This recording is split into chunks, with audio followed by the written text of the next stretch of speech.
અંગાર, લેખક અશ્વિની ભટ્ટ, ભાગ 3, chapter 71. Randolph હોટલના એક અદ્યતન સ્વીટમાં કવિ મૈનાક અને સચિનની વ્યવસ્થા કરવામાં આવી હતી. ન્યૂયોર્ક ઉતર્યા પછી સચિનની મનસ્થિતિ બદલાઈ હતી. વિમાની મથકે સ્વાગત કરવા આવેલા લોકો, તે પછીનો હોટલ સુધીનો નાનકડો પ્રવાસ અને ન્યૂયોર્કની ગંજાવર શેરીઓમાં પ્રથમ દર્શનથી સચી પ્રભાવિત થઈ હતી. તેની ગમગીની ઓસરી હતી અને તેનું સ્થાન જિજ્ઞાસાએ લીધું હતું. ગગનચુંબી મકાનો, પહોળા રસ્તા, મોટરોની કતારો, મુંબઈની જેમ ચાલતા દોડતા લોકો, અનુપમ દુકાનો, તેને ક્ષણભર મુંબઈ યાદ આવ્યું. પણ મુંબઈ કરતાં ન્યૂયોર્કની ભવ્યતા ઓર હતી. સમયના ફેરફાર અને 30 કલાકના પ્રવાસને કારણે કવિ અને સચી બંને થાક્યા હતા. તેમને લેવા આવેલા લોકોમાંથી થોડીવાર કવિના કમરામાં રોકાયા. સૌએ સોફ્ટ ડ્રિંક્સ લીધા. એ સૌ ગયા પછી કવિ અને સચી બંનેએ લાંબી પણ કસમયની ઊંઘ ખેંચી હતી. બીજે દિવસે સચી ખૂબ જ વહેલી ઉઠી ગઈ. તૈયાર થઈને તે પ્રથમ તો આખી હોટલમાં ફરી આવી. ક્યાં સ્વિમિંગ પૂલ છે, ક્યાં ટેરેસ રેસ્ટોરન્ટ છે, ક્યાં બહાર જવાનો રસ્તો છે વગેરે બધી જ જગ્યાઓ જોઈ આવી હતી. કવિ મૈનાક થોડાક મોડા ઉઠ્યા હતા. તે ઉઠ્યા ત્યારથી તેમના પર ઘણા બધા લોકોના ફોન આવ્યા હતા. અહીં મૈનાકને કોઈ કવિ કહેતું ન હતું. બધા તેમને પ્રોફેસર દ્વિવેદી કહીને સંબોધતા. અમેરિકામાં તેમનો જે પ્રવાસ કાર્યક્રમ હતો તે બરાબર ગોઠવાયો છે. ક્યાં કેવી રીતે જવાનું, કેટલા વાગે જવાનું, વાહનની શું સગવડ છે વગેરે વગેરે માહિતી આપતા તેમજ તેમની સાથે જૂનો પરિચય ધરાવતા લોકોના ફોન તેમના પર સવારથી જ આવતા રહ્યા. સચીએ એમાંના ઘણા લોકો પરના કવિએ લખેલા પત્રો ટાઈપ કર્યા હતા. છતાં આટલા અને આવા લોકો મૈનાકને પીછાણે છે, આદર કરે છે, તેનો ગર્વ અને આશ્ચર્ય તેને થતું હતું. લગભગ 11 વાગે નીરજનો ફોન આવ્યો હતો. ઓહ, ગુડ મોર્નિંગ નીરજ. આપનો થાક ઉતર્યો? નીરજે પૂછ્યું. ઊંઘ બહુ જ ખેંચી, પણ હવે ઉંમર વર્તાય છે, કવિએ જવાબ આપ્યો. તમે લોકો ફ્રેશ થયા હો તો હું આપને મળવા આવું. ચોક્કસ આવ, અમે ફ્રેશ જ છીએ અને કેટલા વર્ષોની વાતો કરવાની છે. અને હા, અમ્મા ક્યાં છે એ તો તને પૂછવાનું જ ભૂલી ગયો. અમ્માને એ અહીં નથી. હોત તો મારી સાથે જ વિમાનઘર પર આવ્યા હોત ને. તો ક્યાં છે? એ લોસ એન્જલિસ રહે છે. આઈ મીન હમણાં રહેવાના છે. નીરાને દીકરો આવ્યો છે. અચ્છા. ઓ ઈશ્વર, કેટલા મોટા થઈ ગયા છો તમે લોકો. કવિ મૈનાકે ઉદ્ગાર કાઢ્યો. નીરા નીરજની નાની બહેન હતી. અચ્છા, તું આવ. મારે બધા વર્ષોનું સાટું વાળવું પડશે. અને તારી પત્નીને પણ લેતો આવ. એ શું કરે છે? કવિ મૈનાકે પૂછ્યું. પણ નીરજે જવાબ ના આપ્યો. તેને બદલે તેણે એટલું જ કહ્યું. હું કલાકેકમાં આવી પહોંચીશ. આપણે સાથે જમવા જઈશું, કહીને તેણે ફોન મૂક્યો. કવિ ઘડીભર ભૂતકાળને વાગોળતા ફોન તરફ જોઈ રહ્યા. સચી નીચેથી ન્યૂયોર્ક ટાઈમ્સ લઈ આવી હતી. તેના પાના ઉથલાવતી હતી. કવિ મૈનાક કંઈક ખોવાઈને જૂની વાતો યાદ કરી રહ્યા હતા. હું અને આ નીરજના પિતા લલિત સાથે ભણતા. નાનપણથી જ અમે એકબીજાને ચાહતા અને થોડી ઈર્ષ્યા પણ કરતા. શાળામાં અને પછી કોલેજમાં અમે એક જ કમરામાં રહેતા. અમારા બંનેના શોખ પણ સરખા અને શક્તિઓ પણ સરખી. કોઈક વર્ષે લલિત પ્રથમ આવતો તો કોઈક વર્ષે હું. એક વર્ષે અમને બંનેને સરખા માર્ક મળ્યા હતા. ત્યારે છાપામાં અમારા ફોટા આવેલા. મને લાગે છે તે વર્ષ ઇન્ટરનું હતું. બીએમાં અમે બંને અભ્યાસ પૂરતા છૂટા પડ્યા હતા. તેણે એન્થ્રોપોલોજી લીધું અને મેં સંસ્કૃત અને સાહિત્ય લીધું. એમએ કર્યા પછી તે ઉજ્જૈન ચાલ્યો ગયો હતો અને હું મુંબઈમાં રહ્યો હતો. અમારા બંનેના લગ્ન પણ લગભગ સાથે જ થયા હતા. તેમ કહું તો ખોટું નહીં. લગ્ન કર્યા પછી તે ઇંગ્લેન્ડમાં ગયો હતો, ટીચર્સ એક્સચેન્જ પ્રોગ્રામમાં. મારા કરતાં તે વધારે કેરિયર કોન્શિયસ હતો. પહેલેથી જ ભારે મહત્વાકાંક્ષી. હું કવિતા લખતો થયેલો ત્યારે તે હંમેશા કહેતો, ભૂખે મરવાનો હાથે કરીને શું કામ રસ્તો લે છે? અને ત્યારે હું હસતો અને કહેતો, તું દોસ્ત છું, પછી મને શું ચિંતા. ઇંગ્લેન્ડમાં તેણે ફરીથી એમએ કર્યું હતું અને તે આર્કિયોલોજીમાં. તે દેશમાં આવ્યો અને મુંબઈના વિખ્યાત મ્યુઝિયમમાં આસિસ્ટન્ટ ક્યુરેટર તરીકે તેણે નોકરી લીધી હતી. તે પછી 2 વર્ષે તેને અમેરિકા જવાની તક મળી હતી. તે અને તેની પત્ની વિદ્યા અહીં આવ્યા અને પછી અહીં જ લગભગ ઠરીઠામ થયા.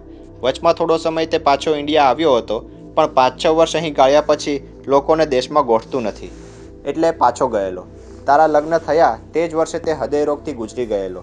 નીરજ અને નીરા અહીં જ ઉછર્યા છે અને નીરજે તો વળી લગ્ન પણ અહીં જ કર્યા છે. કવિએ સચીને આછો ઇતિહાસ કહ્યો. સચીને લલિત શાસ્ત્રીનો કોઈ પરિચય ન હતો. નીરજને તે એક વખત મળી હતી, પણ તેને તેનો ચહેરો યાદ ન હતો. ન્યૂયોર્કમાં તેને જોયો ત્યારે જ યાદ આવ્યું હતું. લલિત કુમારના પત્ની વિદ્યાબહેન કે તેમની દીકરી બેમાંથી કોઈને તે મળી ન હતી. છતાં જે રીતે કવિ વાત કહેતા હતા તે સાંભળીને તેને ખ્યાલ આવ્યો હતો કે મૈનાકને લલિત કુમારના કુટુંબ પ્રત્યે અનન્ય પ્રેમ હતો. બરાબર 50 મિનિટ પછી નીરજ આવ્યો.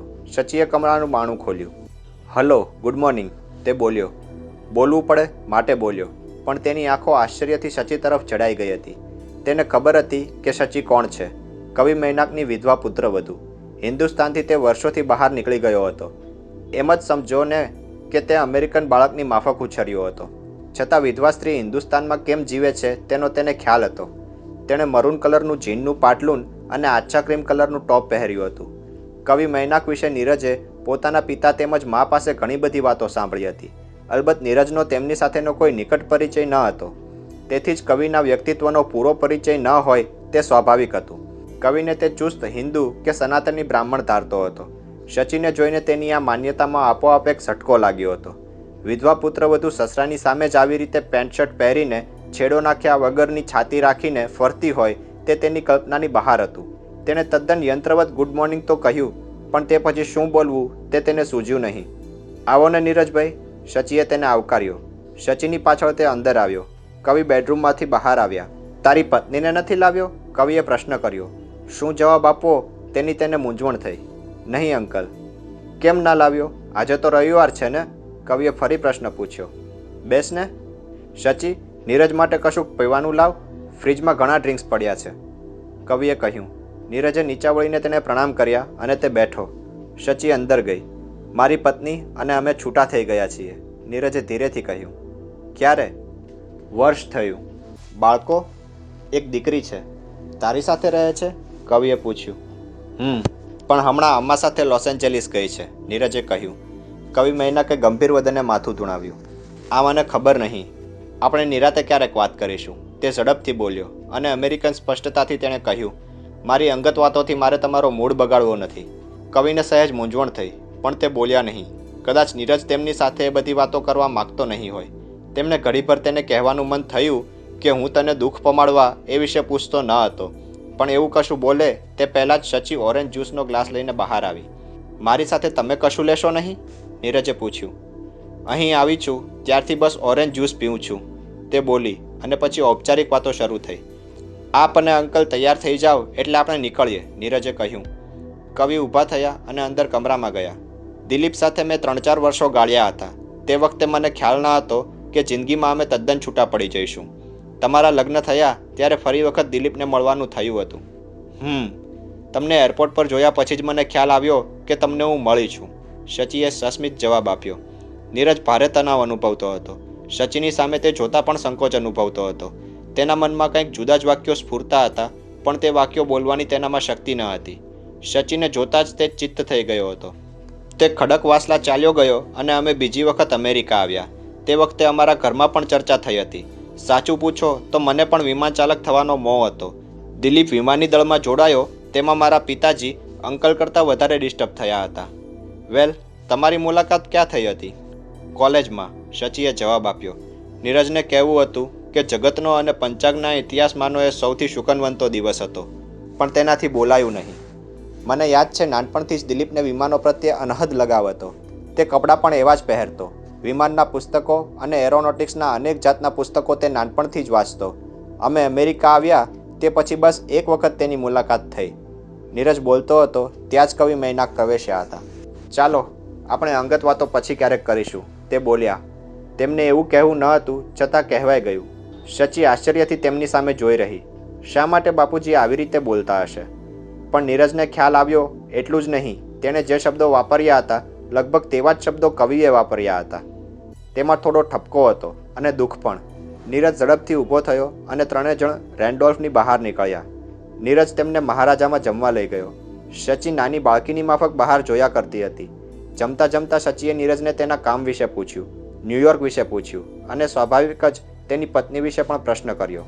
તમે ભાભીને સાથે કેમ લેતા ના આવ્યા? શચીએ પૂછ્યું. તેને ખબર ન હતી કે બાપુજીએ તેને આ પ્રશ્ન પૂછી નાખ્યો હતો, પણ ત્યારે તે ઓરેન્જ જ્યુસ લેવા ગઈ હતી. વળી શચીએ જાણે કે તે એની બહેન હોય તે રીતે તેની પત્નીને ભાભીનું સંબોધન પણ આપી દીધું. તેનાથી નીરજ ખચકાયો હતો. વેલ, તમારો પ્રશ્ન એવો છે કે મારાથી એક લીટીમાં જવાબ આપી શકાય તેમ નથી. બાપુજીએ પણ મને પૂછ્યું હતું, તેમને પણ મેં એ જ કહ્યું હતું. અરે નીરજ, આપણે જમ્યા પછી શું કરવું છે? આમ તો તમારી ઈચ્છા હોય તેમ જ. બાકી તમે ન્યૂયોર્ક આવ્યા છો એટલે તમને બધી જ જગ્યાએ લઈ જઈશ, પણ આપણે રિવાજ મુજબ સ્ટેચ્યુ ઓફ લિબર્ટીથી શરૂઆત કરીને ગ્રીનવિચ વિલેજ કે 42મી સ્ટ્રીટ પર આપણા પ્રવાસનો અંત કરી શકીએ. પણ તે એક દિવસમાં તો શક્ય નથી. અત્યારે આપણે સ્ટેચ્યુ ઓફ લિબર્ટી જોવા જઈશું તો સાંજ તો પડી જશે. આવતા શનિવારે તે રાખીએ અને આજે વર્લ્ડ ટ્રેડ સેન્ટર જોઈએ અથવા અહીં નજીકના જ 2 મ્યુઝિયમ્સ છે તે જોઈએ. સેન્ટ્રલ લાઇબ્રેરી જોઈએ, નીરજે જવાબ આપ્યો. તે બોલતો જ રહ્યો કારણ તે ફરી વખત સચિને પહેલો પ્રશ્ન પૂછવાની તક આપવા માંગતો ન હતો. તેને ખાતરી હતી કે તે વાત ક્યારેક નીકળવાની છે, પણ તે આજે લગભગ આ પ્રથમ મુલાકાતમાં સચિના મનમાં કોઈ અવળી છાપ ઊભી કરવા માંગતો ન હતો. તારી ગાડી પાર્ક થઈ શકે તેવી કોઈ પણ જગ્યાએ જઈએ. મેં તો આ પહેલાં ન્યૂયોર્ક જોયેલું છે, પણ સચિને મજા આવશે. વળી જોવા માટેનો સમય પણ ખાસો છે. આપણે અહીં નજીકમાં જ જઈએ, કવિ મૈનાકે કહ્યું અને 3 જણ બહાર નીકળ્યા. રાત્રે જે દ્રશ્ય ઈલાએ નિહાળ્યું હતું તેનાથી તેને આઘાત કરતા આનંદ વધારે થયો હતો. લેસ્લી જે રીતે ભગવાન અવનીશના સાનિધ્યમાં પહોંચી હતી અને અઠવાડિયા સુધી રહી હતી તેમાં હવે તેને કોઈ આશ્ચર્ય લાગતું ન હતું. અવનીશ જેવો અદ્ભુત પ્લેબોય તેને તેની જિંદગીમાં ક્યારેય જોયો ન હતો. તેણે બીજો દિવસ પણ વિચારમાં ગાળ્યો હતો. ભગવાનના આગમનને કારણે લેસ્લીના ઘરમાં ટપાલનો ભારે જથ્થો આવતો. નચિકેતા એકલો તેમાં પહોંચી વળતો નહીં. ઈલાએ સ્વેચ્છાએ તે કામ ઉપાડ્યું હતું. બીજે દિવસે તબિયત બરાબર નથી તેમ કહીને તેણે કલાકો પોતાના કમરામાં ગાળ્યા હતા અને વિશ્વભારતીના પત્રો ફરીથી ધ્યાનપૂર્વક વાંચ્યા હતા. તેમાંના ઘણા વાક્યોનો સંદર્ભ તેને હવે બરાબર સમજાતો હતો. ત્રીજે દિવસે બપોરે 3 વાગ્યે ભગવાન અવનીશ તેમના કમરામાંથી બહાર આવ્યા હતા અને તેમણે નચિકેતાને બોલાવ્યો હતો. તે તેમના અભ્યાસખંડમાં પહોંચ્યો ત્યારે આખા કમરામાં કાગળો વેરાયેલા હતા. ભગવાને 3 દિવસ કશુંક લખવામાં ગાળ્યા હતા. નચિકેતા, મને લાગે છે કે મારે માટે સમય ઘણો ઓછો છે, તેમણે ગંભીરતાથી કહ્યું. શું કહ્યું ભગવાન? હું સમજ્યો નહીં. ભગવાનના આવા અણચિંતવ્યા વિધાનથી નચિકેતા હેબતાઈ ગયો હતો. ભગવાન તેના આઘાતનું કારણ સમજ્યા અને હસ્યા. તું ખરેખર ભલો આદમી છે નચી. ભગવાન જ્યારે મોજમાં આવતા ત્યારે નચિકેતાને નચી કહેતા. તું ચિંતા ન કર. મારો કહેવાનો અર્થ એ નથી કે હું મૃત્યુ પામવાનો છું, પણ આ 3 દિવસના એકાંતમાં મેં ઘણા વિચારો કર્યા છે, મનન કર્યું છે અને મને લાગે છે મારે ઝડપથી કામ કરવું પડશે. જેવી તમારી ઈચ્છા. અમે તો તમારી આજ્ઞાની જ રાહ જોઈએ છીએ. ઘણા બધા નિર્ણયો અંગે તમારી સલાહની જરૂર છે, કહીને નચિકેતા, હું આવું 1 મિનિટમાં, કહીને બહાર દોડ્યો અને ફાઇલોનો થોકડો લઈ આવ્યો. આ શું નચી? ભગવાને થોકડા સમક્ષ જોઈ રહ્યા. આમાંના ઘણા કાગળો એવા છે કે તમારે જોવા પડશે, નચિકેતાએ કહ્યું. તમે લોકો તો પછી શું કરો છો? ભગવાને પૂછ્યું. ઘણા પત્રોના ઉત્તરો અમે આપી દીધા છે, છતાં કેટલાક અગત્યના બાજુએ કાઢ્યા છે.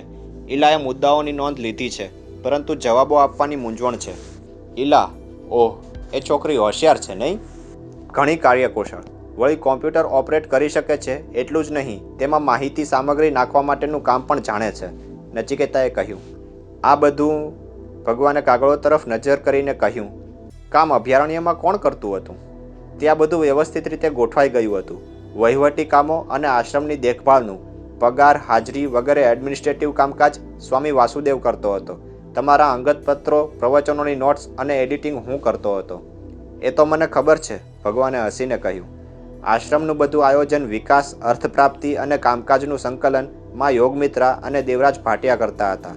તેની સંકલ્પનાની બ્લુપ્રિન્ટ્સ તમારા વિચારો પ્રમાણે સ્વામી આનંદ બનાવતો અને તે ઉપરાંત ઘણા બધા સંન્યાસીઓ રેકોર્ડિંગ સ્ટુડિયો, થિયેટર, વર્કશોપ્સ, હેન્ડીક્રાફ્ટ્સ, ખેતી, ઉપવન વગેરેમાં કામ કરતા, એટલે ત્યાં માણસોનો તોટો ન હતો, નચિકેતાએ કહ્યું.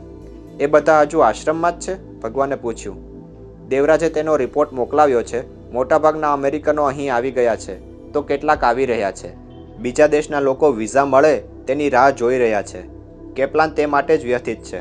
મુંબઈ કોન્સ્યુલેટમાં તેની વગ છે એટલું જ નહીં, અહીં પણ ઘણા બધા સેનેટર્સ તેને અને લેસ્લીને ઓળખે છે, પણ કેપ્લાનને ચોક્કસ માર્ગદર્શન જોઈએ છે, નચિકેતાએ કહ્યું. લેસ્લીએ તે કરવું જોઈએ ને? ભગવાને દલીલ કરી. લેસ્લી સમય ફાળવતી નથી અને કેપ્લાનનો સમય બગાડે છે. તમે પોતે મૌન લીધું છે, તેથી. તું જોતો નથી? મૌન તોડીને તારી સાથે વાત કરી રહ્યો છું તે. મારે વિચારવા માટે સમય જોઈતો હતો. અભયારણ્ય છોડવાનો આઘાત મને ઓછો નથી લાગ્યો. તેનું મને પણ દુઃખ છે જ ભગવાન. મારે તે અંગે વિચારવું હતું. સ્વસ્થ ચિત્તે મારે સ્વપરીક્ષણ કરવું હતું. પણ આ લેસ્લી મારી પાછળ પડી હતી. તેને એમ છે કે મારી પાસે કોઈ જાદુઈ લાકડી છે. તેની અપેક્ષાઓ ઘણી હતી. એટલું જ નહીં, વિચિત્ર પણ હતી. અમેરિકન અને પશ્ચિમના લોકોમાં પણ મારા આસંગથી નિર્વાણ વિશેના પુસ્તક બાબત ઘણી ગેરસમજ પ્રવર્તે છે. હું જે કહેવા માગું છું તેનો અનર્થ મને ઉપાધિમાં નાખે છે. ખેર, એ બધી ચર્ચામાં મારે ઉતરવું નથી. લેસ્લી ગઈ કે તરત જ મેં મારી જાતને ઉલટ તપાસ લીધી હતી. મારે શું કરવું છે તેની સ્પષ્ટતા મેં મારી જાત પાસે, મારા દિમાગ પાસે માગી હતી અને તેનું પરિણામ આ કાગળોમાં છે, કહીને ભગવાને સફાઈબંધ ગોઠવેલી કાગળની એક નાનકડી થોકડી બતાવી. સ્વામી આનંદ મારી સાથે નથી, તેનો બોજો હવે તારે હળવો કરવાનો છે, ભગવાને કહ્યું. નચિકેતા આનંદ જેટલો વિદ્વાન ન હતો. આનંદ ભગવાનની જેમ જ જીનિયસ, વિચક્ષણ માણસ હતો. નચિકેતા ખૂબ જ મહેનતુ અને ભગવાનનો આંધળો ભક્ત હતો. ભગવાન જે કંઈ કરતા તેમાં ક્યારેય તેને કશું અજુગતું લાગતું નહીં. અનુરાધા સાથે તે પ્રેમમાં હતો અને તે બંને જન્મોજન્મના પ્રણયથી બંધાયેલા હોય તેમ રહેતા. ભગવાને તેને સ્વામી આનંદ સાથે સરખાવ્યો અથવા તેના જેટલો નજીક ગણ્યો એટલું જ માત્ર તેને આનંદ વિભોર કરવા માટે પૂરતું હતું. હું તમે કહો તે કરવા તૈયાર જ છું ભગવાન, નચિકેતાએ જવાબ આપ્યો. વેલ નચિકેતા, તો આજથી જ, અત્યારથી આપણે કામ શરૂ કરીએ. તારે કંઈ પીવું છે? ભગવાને એકાએક પૂછ્યું. નચિકેતાએ તરત જ જવાબ ના આપ્યો. મારે માટે કશુંક પીવાનું લઈ આવીશ? એપલ જ્યુસ મને વધારે ગમશે, ન હોય તો પછી ઓરેન્જ જ્યુસ. જી, એક જ મિનિટમાં. અને તારે ચીલ્ડ બિયર પીવો હોય તો મારી શરમ રાખવાની જરૂર નથી, અહીં બધા બિયર પીતા હોય છે, ભગવાને કહ્યું અને નચિકેતા બહાર નીકળ્યો. પેન્ટ્રીમાં જઈને તેણે એપલ જ્યુસનો મોટો જાર અને બિયરનું ટીન, મગ વગેરે એક ટ્રોલીમાં મૂક્યા અને ભગવાનના કમરામાં લઈ આવ્યો. માં યોગકૃષ્ણને બોલાવી લઈશું, ભગવાને કહ્યું. માં અને ઈલા બહાર ગયા છે. ઈલા તેમને પોતાની રેન્જ પર લઈ ગઈ છે. પમોના ગામની પાસે તેની થોડી જમીન છે. તમે અઠવાડિયાથી હતા નહીં, આઈ મીન એકાંતમાં હતા, એટલે અમે થોડુંક કામ કર્યું હતું. ઘણા લોકો અહીં આવવા માગે છે અને તે માટેની વ્યવસ્થા આ ઘરમાં કરવી મુશ્કેલ છે.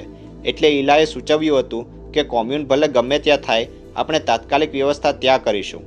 પણ લેસ્લી જમીન તો આપવાની છે, પછી એ આપે અને તેની કાયદાકીય વિધિ થાય ત્યાં સુધી મદદ કરનારા લોકો માટે રહેવાની સગવડ જોઈશે. વળી લેસ્લીની જમીન સારી એવી દૂર છે. કોમ્યુન માટે સ્થળ પસંદગી કરવામાં તમારી મંજૂરીની જરૂર છે. જ્યાં સુધી એ જગ્યાની આખરી પસંદગી ન થાય ત્યાં સુધી શહેરમાં રહેવાનું થાય અથવા કોઈ પણ એરપોર્ટ પાસે રહેવાય તે અગત્યનું છે. આપણે એ નિર્ણય પછીથી લઈએ છીએ. આ કાગળોનો નિકાલ કરી લઈએ અને મેં જે મુદ્દાઓ વિચાર્યા છે તેની વ્યવસ્થિત નોંધ તને લખાવી દઉં, ભગવાને કહ્યું. ભગવાનના કમરામાં નચિકેતા અને અવનીશ કલાકો સુધી કામ કરતા રહ્યા. લગભગ 7 વાગ્યે માં યોગકૃષ્ણ અને ઈલ્લા બંને આવ્યા હતા. ભગવાનના કમરામાં બારણા પર ખલેલ ન કરવીનું પાટિયું લબડતું હતું, પણ બારણું ખુલ્લું હતું. ઈલા વિવેક ખાતર સિટિંગ રૂમમાં રોકાઈ અને માં કૃષ્ણ અવનીશના અભ્યાસખંડ પાસે આવ્યા. તેમણે બારણું ખુલ્લું જોયું એટલે ટકોરા માર્યા હતા. અવનીશ, માએ ટકોરા સાથે હળવેથી સાથ કર્યો હતો. કૃષ્ણ આવી લાગે છે, ભગવાને કહ્યું અને મોટેથી બોલ્યા. કૃષ્ણ, આવ અંદર. માં કૃષ્ણ પ્રવેશ્યા. પૂરી અડધી મિનિટ તે નચિકેતા અને કમરામાં પડેલા કાગળો અને ફાઇલો તરફ જોઈ રહ્યા અને કંઈક આનંદથી બોલ્યા. આ શું કરો છો? અરે, તું ક્યાં ગઈ હતી? ઈલાની રેન્જ પર. ત્યાં શું કર્યું? નચિકેતાએ કહ્યું નથી, માએ પૂછ્યું. તેણે વાત કરી. મને લાગે છે કે એ વિચાર ખોટો નથી. 3 દિવસથી મેં પણ ઘણું મનન કર્યું છે. આ પત્રોના જવાબ આપીને હું તેની જ નોંધ કરાવવાનો હતો, પણ હવે તું આવી ગઈ છું તો તારી સાથે પણ થોડી વાત કરી લઉં, ભગવાને કહ્યું. અને માં કૃષ્ણએ બેઠક લીધી. ભગવાને ગંભીરતાથી બોલવાનું શરૂ કર્યું. 3 દિવસ મેં જાતભાતના વિચારોમાં ગાળ્યા છે. હિન્દુસ્તાનથી આપણે નીકળ્યા તે વખતની ગંભીર પરિસ્થિતિમાં અહીં આવવા સિવાય અન્ય કોઈ માર્ગ હતો નહીં. અને હવે જ્યારે આ દેવરાજનો છેલ્લો રિપોર્ટ વાંચ્યો ત્યારે એ વાત નક્કી થઈ ગઈ કે હિન્દુસ્તાન પાછા જવાની શક્યતા હવે રહી નથી. દેવરાજ લખે છે કે આપણે અહીં જ કાયમી વસવાટ કરવાનું વિચારવું પડે.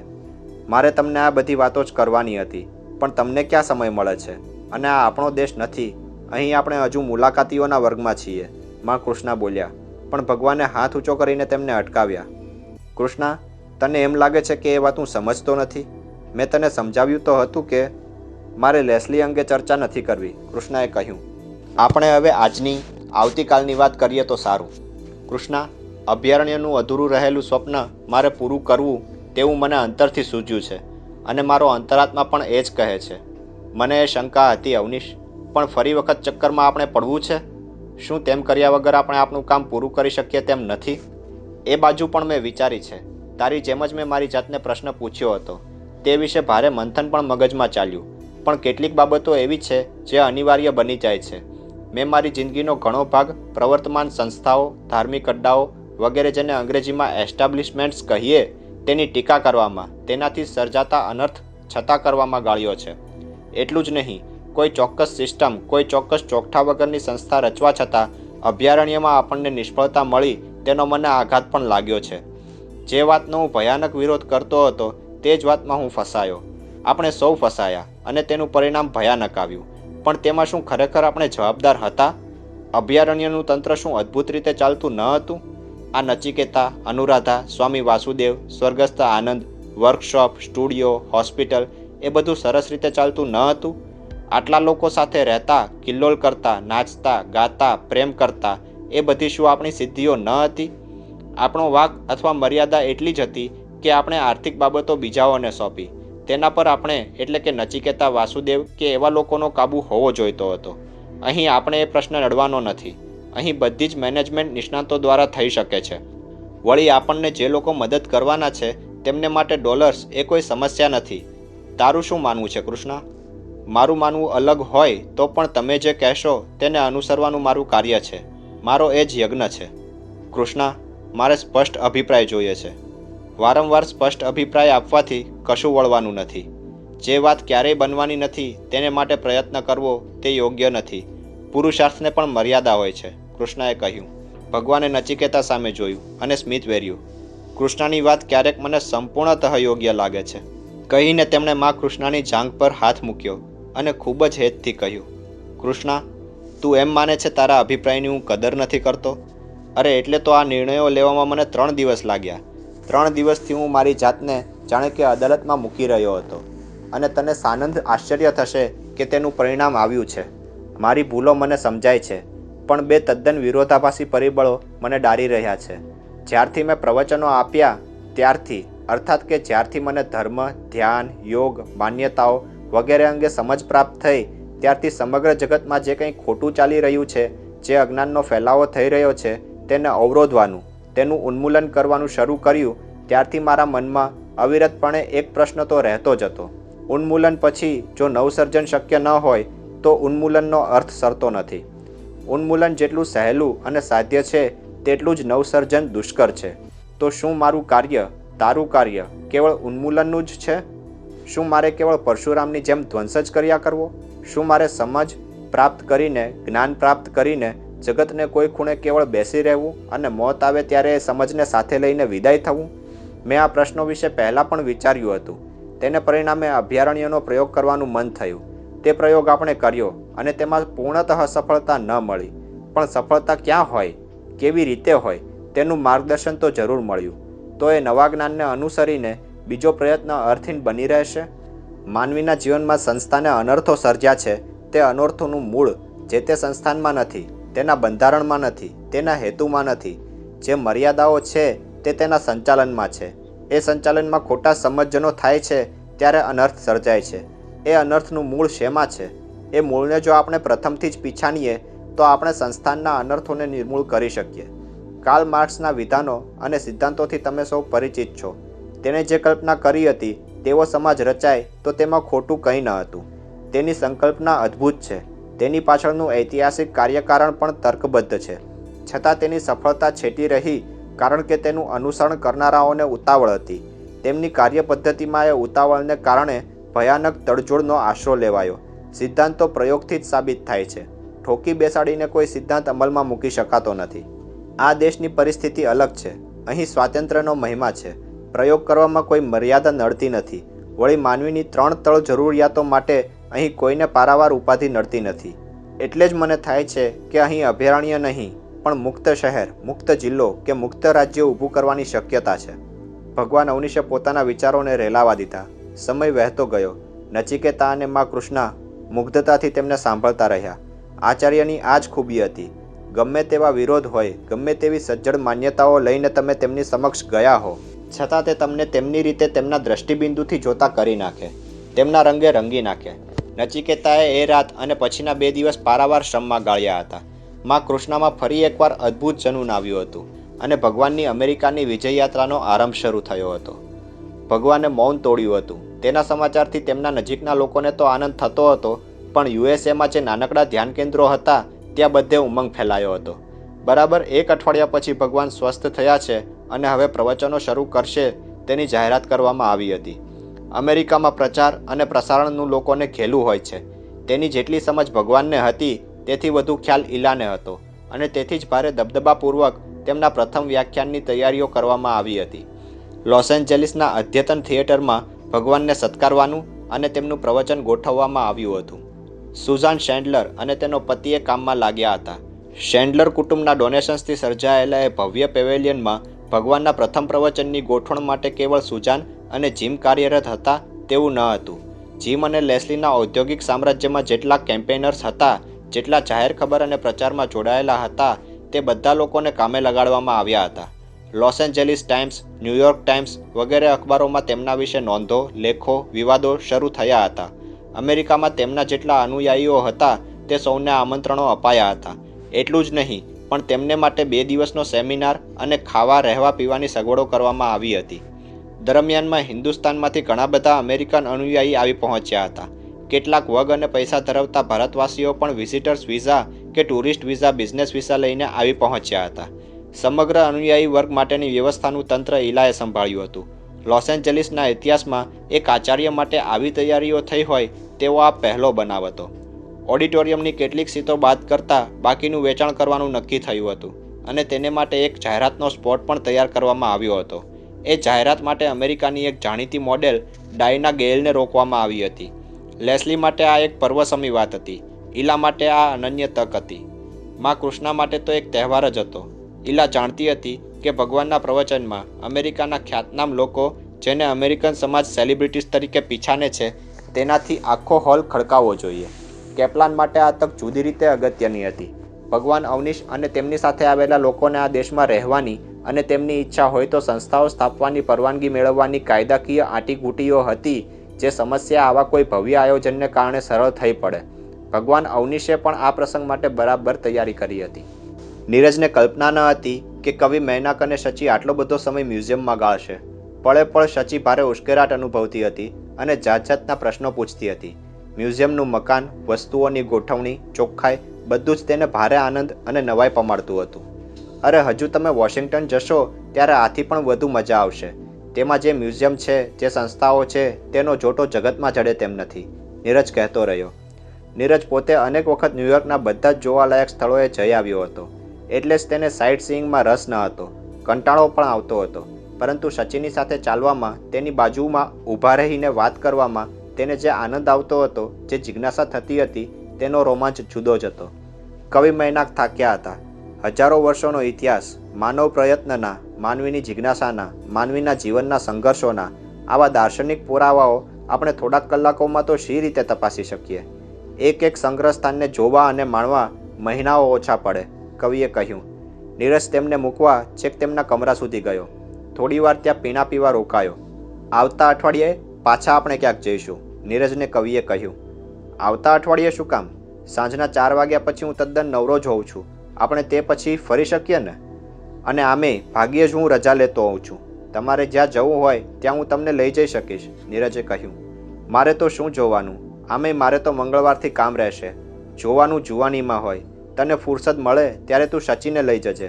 મને લાગે છે કે એકલી બેસી રહીને તે કંટાળશે, કવિએ કહ્યું. નીરજને તો આ જ સાંભળવું હતું. તેણે ભારે ઉત્સાહથી હા કહી. ન્યૂયોર્કમાં કવિને 12 દિવસ ગાળવાના હતા. તે પછી બોલ્ટિમોર અને વોશિંગ્ટન ખાતે કુલ 7 દિવસો રહેવાનું હતું. ત્યારબાદ પેન્સિલ્વેનિયા. ન્યૂયોર્કમાં કવિને 12 દિવસ ગાળવાના હતા. તે પછી બાલ્ટિમોર અને વોશિંગ્ટન ખાતે કુલ 7 દિવસ રહેવાનું હતું. ત્યારબાદ પેન્સિલ્વેનિયા યુનિવર્સિટીમાં, એમ એક પછી એક કાર્યક્રમો જુદી જુદી જગ્યાએ હતા. હું તમને કાલે ફોન કરીશ, સવારે.